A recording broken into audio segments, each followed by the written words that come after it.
રક્ષામંત્રી રાજનાથ સિંહ આજથી 2 દિવસ ગુજરાતના પ્રવાસે ઓપરેશન સિંદૂરની સફળતા બાદ ભુજ એરબેઝની મુલાકાત લઈ જવાનોના શૌર્યને સલામ કરશે।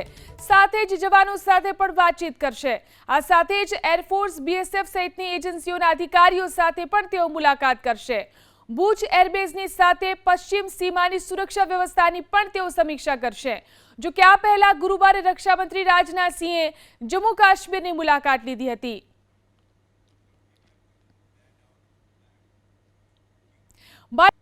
રક્ષામંત્રી રાજનાથ સિંહ આજથી 2 દિવસ ગુજરાતના પ્રવાસે ઓપરેશન સિંદૂરની સફળતા બાદ ભુજ એરબેઝની મુલાકાત લઈ જવાનોના શૌર્યને સલામ કરશે। સાથે જ જવાનો સાથે પણ વાતચીત કરશે। આ સાથે જ એરફોર્સ, બીએસએફ સહિતની એજન્સીઓના અધિકારીઓ સાથે પણ તેઓ મુલાકાત કરશે। ભુજ એરબેઝની સાથે પશ્ચિમ સીમાની સુરક્ષા વ્યવસ્થાની પણ તેઓ સમીક્ષા કરશે। જો કે આ પહેલા ગુરુવારે રક્ષામંત્રી રાજનાથ સિંહે જમ્મુ કાશ્મીરની મુલાકાત લીધી હતી।